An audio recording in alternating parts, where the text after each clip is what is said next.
So let's join me on my ride to success. That was how I felt 2.5 years ago. I was exactly where I wanted to be. I had like a great business year, tons of amazing customers to serve. My kids were in school, we were all healthy, we loved traveling, so we just got back from an amazing vacation in Canada and New York. My husband and me, we split up the work at home, so it was all just like, yeah, maybe too perfect.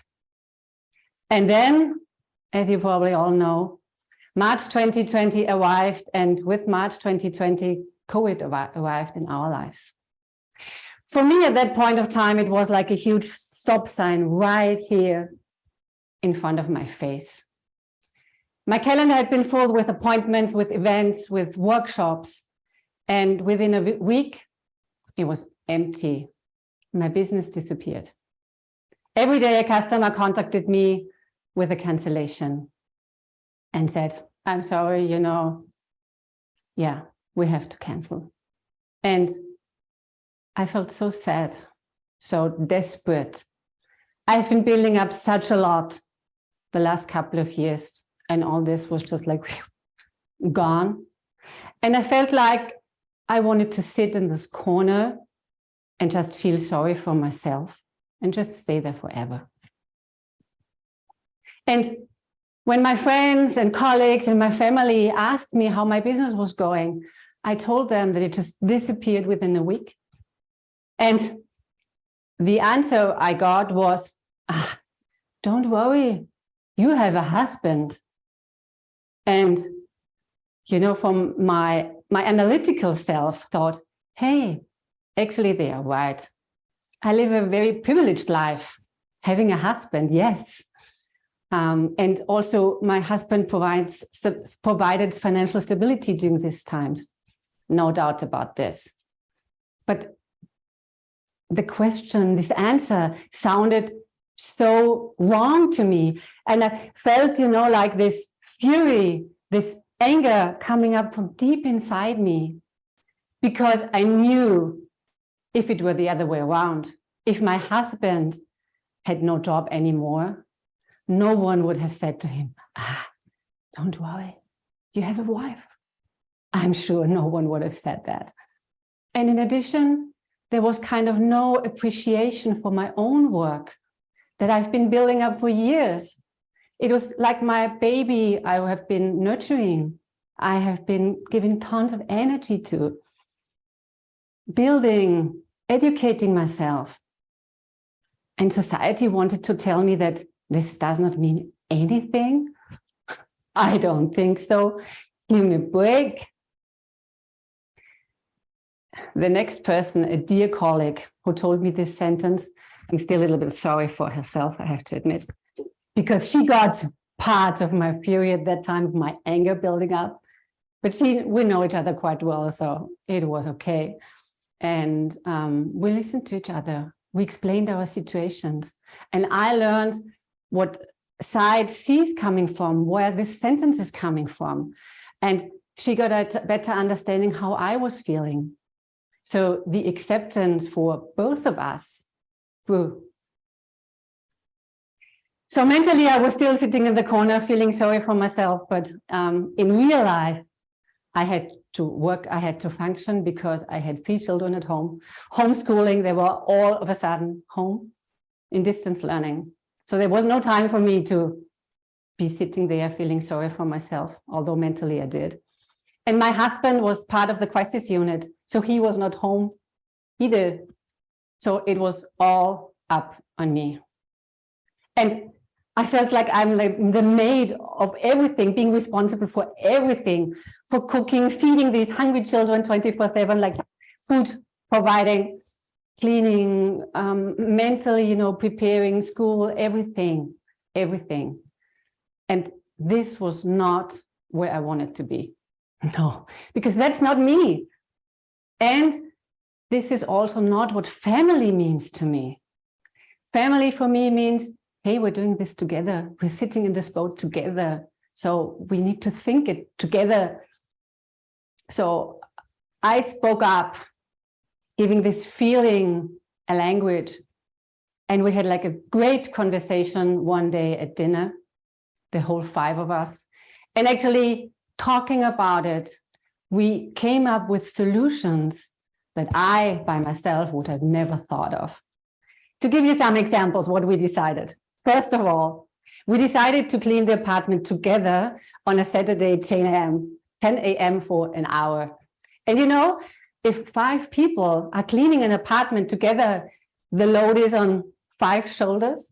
And it was so quickly done, and it was so funny seeing us all, you know, running around the apartment, one with a vacuum cleaner and the other one cleaning the bathroom. Second, my older kids, who were 13 and 14 at the time, they started cooking. They learned, trying new recipes. And it was so fun, to be honest. Sometimes it was not that good. Sometimes it was awesome. It was really delicious what they were cooking. But they learned. And my oldest daughter, she didn't mind folding the laundry while listening to her preferred podcast. She was listening to these 2 crime podcasts. So this was all set. And in addition, then I had time, the free time, to think about my business. My business. You know, I started doing best, mid, and worst case scenarios, doing the analytics. But it was like doing the analysis with tons of uncertainties, not knowing how my companies would develop, how my customers would develop. I just didn't know. And to be honest, the worst case scenario looked devastating, shocking. And I just didn't have any answers. During that time, I went to the nature very often. I went for a walk. It was springtime in Vienna, beautiful Vienna in the nature. And I saw the leaves growing. I saw the grass growing, blossoms everywhere, and some flowers. And I listened to the birds in the distance. And I felt, you know, I was sitting on a bench, feeling the sun in my face. And that's actually how my place looked like. I was sitting there very often, feeling the sun in my face, connecting to nature, connecting to much more than my analytical brain can lead me to. And I was sitting there asking myself questions, you know, and the first question was, what can I learn right now? The second question was, there has to be something good in it. Because in every situation, there's something good. What is it? And the third question was, where are my possibilities? What is this a chance for? So imagine me sitting here, getting the answers below my beloved tree. I love this spot, by the way. And actually, I found out that I could have stayed there hiding in the corner. You know, yes, I lead a privileged life. I have a roof above my top. I have 3 healthy children. I have a great husband. What else to ask for?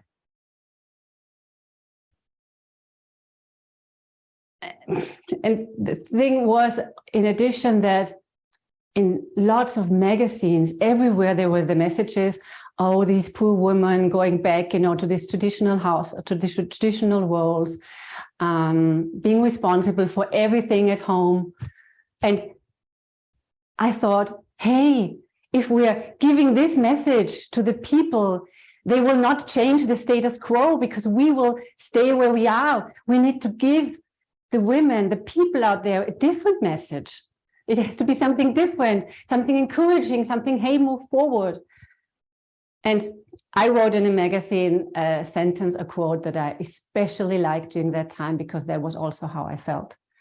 It was, we might go some steps back, yes, but only to pause.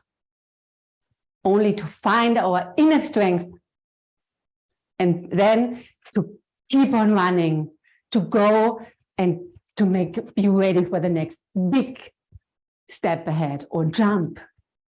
That's what the feeling I wanted to get into the world. You know, because I do love my work. I have so many talents, so many skills, a message to share. And who or what should be able to hold me back? I'm convinced that we need more great women on the tables in politics and in leadership for a better and a more sustainable world. Hey, women, don't hide. We need you. And we need these skills, these feminine qualities for a better future for our children. And I can, and I have to contribute to that because I can. So I started, you know, I started producing videos, buying microphone, buying a software to produce videos, supporting, being here.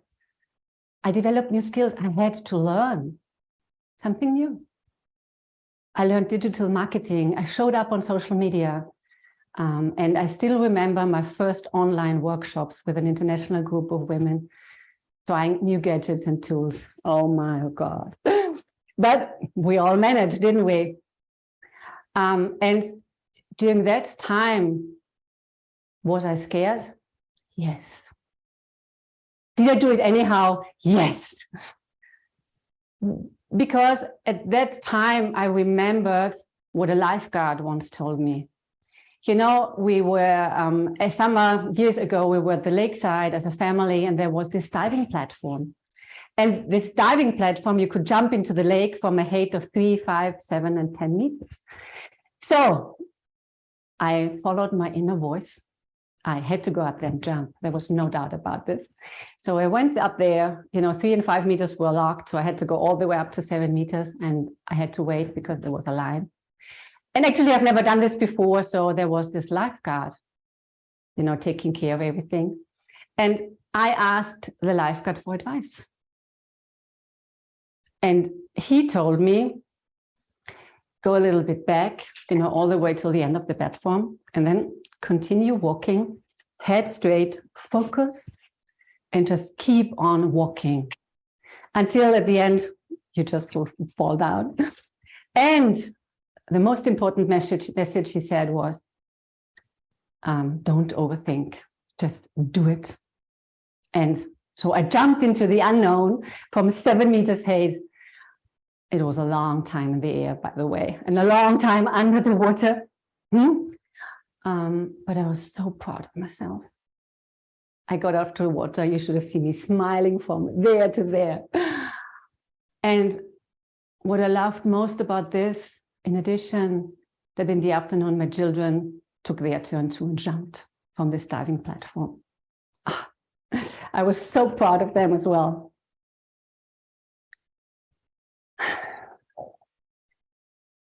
So, you know, we have tons of crisis situations right now in the world, like everywhere. And what COVID was for me might be something completely different for you, whatever it is.